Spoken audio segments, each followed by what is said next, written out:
Hello, welcome to my YouTube channel. My name is Thomas and I discuss my near-death experience, the things I learned, and the things I think you should know. So today I'm excited to talk to you about the spiritual use of plant medicines. There are a couple of plants that I use both medicinally and spiritually that have improved my quality of life and led to some profound awakening moments during my spiritual practices. So this is going to be a several-part series because I have so much that I want to share with you about the use of plant medicines. Today I'm going to talk about psilocybin mushrooms or magic mushrooms and how you can combine them with meditation, prayer, and remote viewing to have some profound awakening moments of your own. In fact, when you combine psilocybin mushrooms with your spiritual practice, they create the closest I've come to a near-death experience since my NDE. So let's get into it. Psilocybin mushrooms were first recommended to me by my palliative oncologist at the bone marrow transplant unit while I was having my stem cell bone marrow transplant for acute lymphocytic leukemia. Studies had shown that a rather small single dose of psilocybin cured depression in terminal cancer patients for up to 14 months. Another study had shown that a 2-gram dose, which is below the psychoactive threshold, treated migraines and cluster headaches for up to 2 months. Since I was also suffering from debilitating migraines that sometimes lasted several days, I was willing to try anything. Now I want to stop here and say that they are illegal to grow. Even though they are illegal, you can still buy the spores online in all but 3 states for the purpose of microscopy. The spores themselves don't contain psilocybin, but the mycelium and fruiting bodies do. A single spore syringe costs about $15 and you can check them out at sporeworks.com. Although again, I'm not recommending anything illegal. This is just for informational and entertainment purposes. So I have a note from a doctor, a recommendation, but it is still illegal for me to grow. So if you suffer from debilitating depressions, migraines, or cluster headaches, talk to your doctor. You never know, they may be willing to write you a recommendation for psilocybin. So they can't prescribe it, but they can recommend it. And I'd like to point out that this used to be the case with cannabis, especially in California. So as long as you're not selling or giving them away and you are discreet, you should be fine if you're using them strictly for medicinal and spiritual uses. There are also some churches that do spiritual ceremonies that include psilocybin. If you're able to travel, there are a lot of churches and shaman in Mexico that specialize in shamanic, spiritual, and medicinal use of psilocybin mushrooms. They grow in abundance in many areas of Mexico, and the spiritual use of plant medicine goes back hundreds or thousands of years.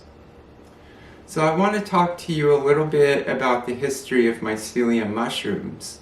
The late American philosopher and psilocybin lover Terence McKenna posited the theory that psilocybin mushrooms might actually be alien to the Earth's ecosystem. He suggested that because the spores are subject to electrostatic forces, they could actually be carried out of the Earth's atmosphere or carried here from elsewhere, and because of their high survival rate and their need for very little sustenance, they could have colonized any world with damp, decomposing organic material.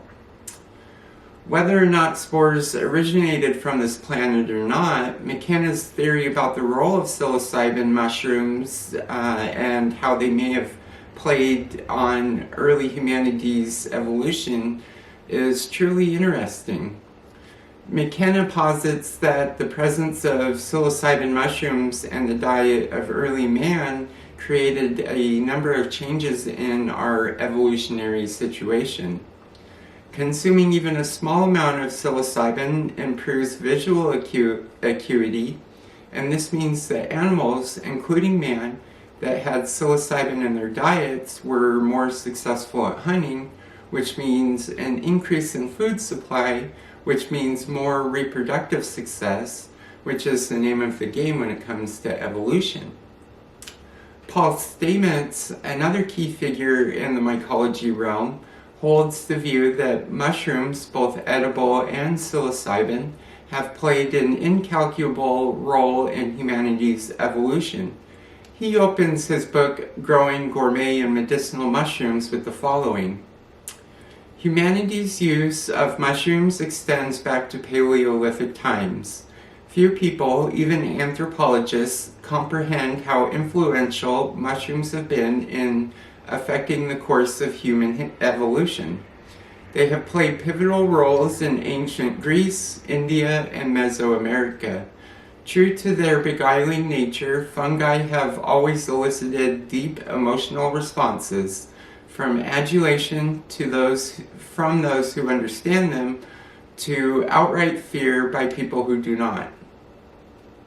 So before we get into the spiritual use and my personal experiences with psilocybin mushrooms, I would like to discuss their medicinal use. But before we do this, we have a little business to get out of the way. I feel like I should mention that using any substance to escape our problems will only make the problems worse, be they physical ailments or mental health issues, and we all have a mental health issue at some point in our lives. Using any substance habitually will be to the detriment of our well-being. So if you're suffering from mental health issues, I implore you to seek help. There are a number of organizations that can offer advice or direct you to treatment centers. In the UK, you can call the Samaritans 24 hours a day, 7 days a week at 20845-790-9090. If you are in the USA, you can call the Crisis Call Center at 1-800-273-8255. In Canada, the Mental Health Helpline is available at 1-866-531-2600. So one more time, if you are suffering from any sort of mental health issue or you believe you are in need of medical assistance, please seek real medical help or go to your nearest emergency room, especially if you have suicidal tendencies or are thinking of hurting yourself. If you just need someone to talk to, I am more than happy to listen and offer some words of encouragement. You can find my email in the information about my YouTube page. I will leave it in the description box below as well. If anyone has been through the ringer, it's definitely me. So that's for sure. Okay, now that we got the business out of the way, let's continue with the lesson on spiritual and medicinal mycology. So there is a fascinating body of research that is taking place into the psychological and medical effects of psilocybin-containing mushrooms. The potential benefits of hallucinogens has been known for a long time. Between the 50s and 70s, the US federal government spent $4 million on over 100 different studies of LSD and its effects. During that time, it was easy to obtain psilocybin for research purposes, and it was studied on a wide range of test subjects, including those suffering from obsessive-compulsive disorder, schizophrenia, terminal cancer, and even alcoholism. It wasn't until Nixon signed the Controlled Substances Act in 1970 that research into the medicinal benefits of psilocybin stalled. It is only fairly recently that we have seen a resurgence of the former research. So the Good Friday experiment, supervised by Timothy Leary in 1962, can be considered the first long-term research study into the effects on people's spiritual practices.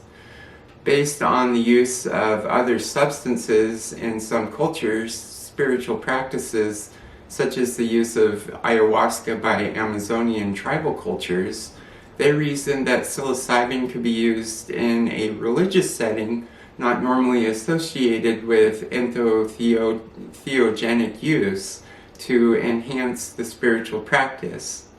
So basically, they thought that one could use them in their living room or even a clinical setting in order to deepen the spiritual practice. So in this study and a follow-up study in 1992, all the participants that received the psilocybin rated their experience as highly profound, leaving a positive impact not only on their faith, but also wider aspects of their life, including their personal relationships and appreciation of new experiences. Alrighty, I'm going to stop here, but you can check out the next part of my series on the spiritual and medicinal use of plant medicines. I will delve into my personal experience with combining meditation, prayer, and remote viewing with cannabis and psilocybin. I hope you check them out because I have so much knowledge that I've gained over the years that I think you can find useful or at least interesting and entertaining. In the next video, I will continue discussing the extraterrestrial mushroom psilocybin cubensis and all the wonderful things that make it a magic mushroom. So thank you for watching. Remember, you are a big reason I came back from my near-death experience to share what I had been shown and what I've learned since. So after the plant medicine series, I have a very personal channeled message from Sarah. She has some important things that we think you absolutely need to hear. Things like what love, life, and consciousness are all about. I think it will be my most profound video yet, so please tune in. Thank you, thanks for now. Much love and light. Namaste.